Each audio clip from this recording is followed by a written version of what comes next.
Bonjour cher acteur d'un monde positif. Tout d'abord, bravo pour être sensible à ce thème de construire un monde positif pour nous et pour les autres. Jessica m'a proposé de partager ma vision de comment créer et participer à la création d'un monde positif. Et donc, je voudrais vous partager 7 principes qui, selon moi, vont faire la différence pour nous et pour les autres dans la création de ce monde positif. Tout d'abord, laissez-moi me présenter. Je m'appelle David Laroche, je suis spécialisé dans le développement de la confiance en soi. Mon job, ma mission, c'est d'aider les gens à croire que c'est possible et que ça commence maintenant. Je les aide à agir, à passer à l'action, à se motiver, à communiquer, à rentrer en lien. Pourquoi ? Parce que comme je l'explique régulièrement, je suis un ancien timide complexé et le monde n'était pas du tout positif pour moi. Et j'ai réussi à voir le monde de façon positive et surtout à participer à le rendre plus positif. Alors, 7 principes qui selon moi vont faire la différence pour ce monde. La confiance en soi serait cette capacité à agir, à oser passer à l'action pour ce qui est important pour vous. Je sens qu'en moi, il y a un potentiel qui est inexploité. Je sens qu'en moi, si j'exploitais 100% de mon potentiel, je passerais à un autre niveau. Déjà, c'est quoi un monde positif ? Parce que il y a 1000 visions d'un monde positif. On a l'impression quand on en parle que le bien-être, le bonheur, le positif, tout le monde est d'accord. Mais est-ce qu'on est vraiment d'accord ? C'est quoi pour vous un monde positif ? Juste de le définir, parce que vouloir construire quelque chose sans savoir vraiment ce que c'est vraiment difficile. Donc, c'est quoi un monde positif ? Déjà, c'est quoi pour vous une vie positive ? C'est quoi pour vous un couple positif ? C'est quoi pour vous un foyer positif, une ville positive, un pays positif, un département ? C'est quoi pour vous un continent positif ? Qu'est-ce que c'est une vie positive ? Imaginons que la vie soit parfaite, elle serait comment ? Et dès qu'on commence à creuser sur ce sujet, on réalise que ce serait pas forcément sans difficulté. Car une vie positive, c'est peut-être une vie justement où on est voué et dévoué à évoluer, à faire progresser les autres. Moi, ma vision personnelle d'un monde positif, c'est où chacun fait sa part pour lui et pour les autres. C'est l'exemple du colibri qui va éteindre le feu avec sa petite goutte d'eau et qui tout le monde le critique, mais il dit « Oui, je sais que je sais peut-être rien, mais je fais ma part. » Et pour moi, un monde positif, c'est ça. C'est-à-dire que je fais en sorte de prendre soin de moi, de mon évolution en égoïste, et après je prends soin des autres en altruiste. Mais dans l'avion, il dit d'abord mettez le masque et ensuite aidez les gens. Parce que je peux pas aider les gens si je prends pas soin de moi. Et la deuxième chose, c'est que Gandhi m'inspire. Incarnez le changement que vous voulez voir dans le monde. C'est-à-dire que si on veut un monde positif, il faut incarner le positif. Parce qu'on est une source d'inspiration pour les gens. Je crois qu'on est guérisseurs, guérisseuses pour les uns et pour les autres. Je crois que vous avez à m'apprendre, que j'ai à vous apprendre, qu'on a tous à s'apprendre. Les Chinois, ils disent, on est tous maîtres dans un domaine. Et qu'est-ce qui se passerait si on était juste là pour révéler notre unicité et aider les autres à révéler la leur et qu'ensemble, avec nos dons, on construise quelque chose.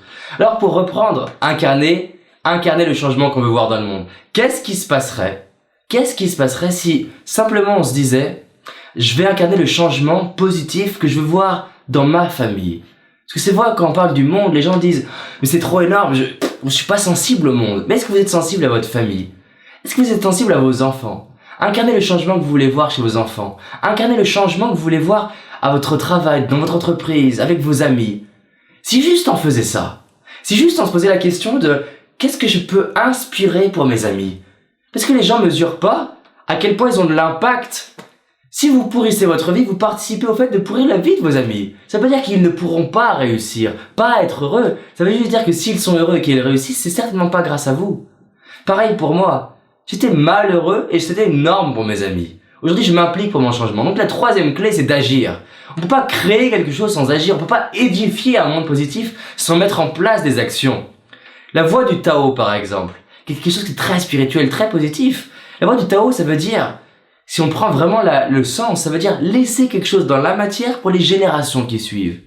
Donc agir pour soi et pour les autres. C'est bien beau d'écrire un monde positif, c'est bien beau d'en parler, mais qu'est-ce que vous faites concrètement pour être plus positif ?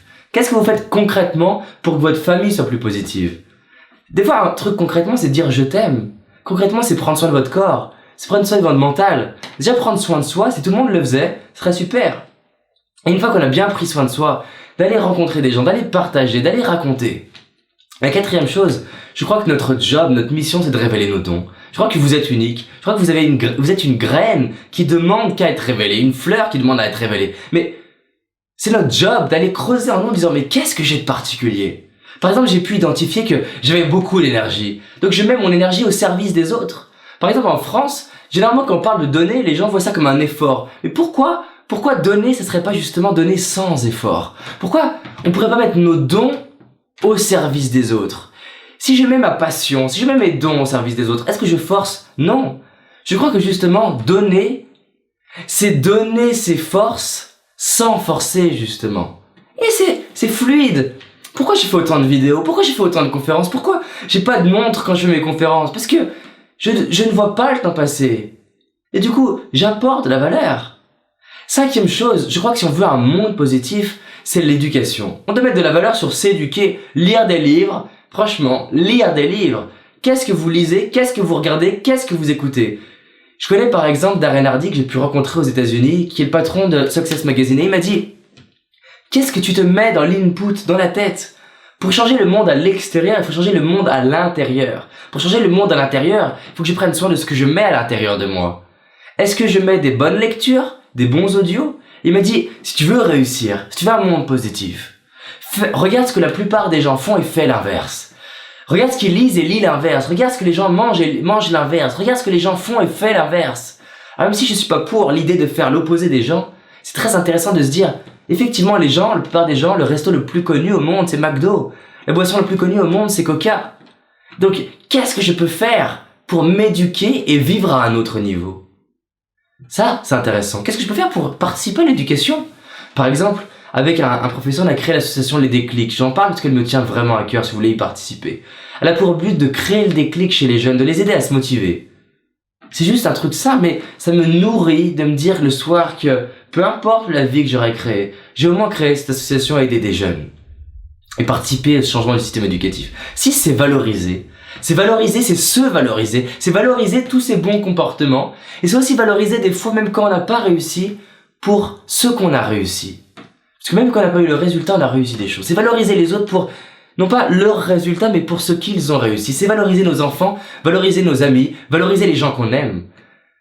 On oublie souvent de valoriser les gens, mais ça fait tellement de bien aux autres et à soi-même d'aller dire « J'aime quand t'as fait ça. J'ai apprécié dans ta conférence ce que t'as dit à ce moment-là. J'ai apprécié quand t'as fait ça. » Et de pas se mesurer en disant « C'est rien du tout », mais en se disant « La personne a amélioré. La personne a progressé. » Et je dis pas que j'y arrive à chaque fois, mais à chaque fois que je vois autour de moi quelqu'un que j'aime, ou quelqu'un que je ne connais pas des fois, même que je vois avoir progressé, je me dis, pourquoi pas lui dire? La septième chose, et je vais finir là-dessus, c'est d'être responsable. Responsable, c'est réaliser que la magie de notre vie, c'est nous qui la crée, la merde de notre vie, c'est nous qui la crée. Désolé pour la vulgarité, je veux que ça rentre dans notre tête.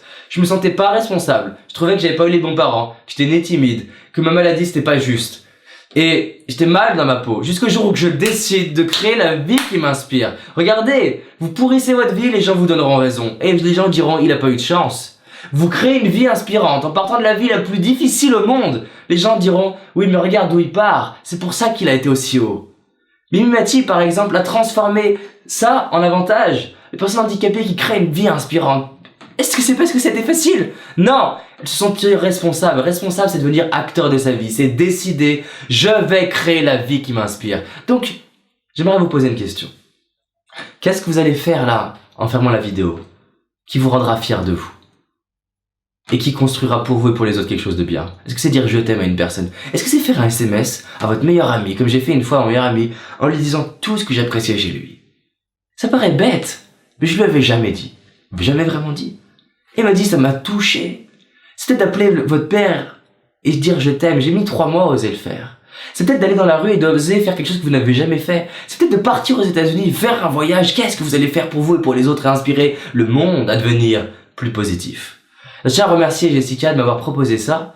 Et si vous connaissez pas un monde positif, je vous invite à aller foncer sur un monde positif. Vous trouverez des e-books et du texte, des contenus pour vous aider. Si en revanche, vous ne me connaissez pas, et que vous avez envie d'aller plus loin, sachez que je fais des vidéos tous les jours gratuitement pour vous aider à créer un monde positif, à prendre confiance en vous, à passer à l'action, à créer la vie qui vous inspire et à réussir. Allez sur le site davidlaroche.fr et vous allez découvrir la série Wake Up Calls, une série de vidéos gratuites pour vous réveiller dès le matin. À très vite, partagez cette vidéo. Je crois que c'est une vidéo qui m'a... je suis très fier de l'avoir fait. Merci beaucoup. La question c'est de savoir ce que vous allez faire maintenant pour commencer à honorer votre vie.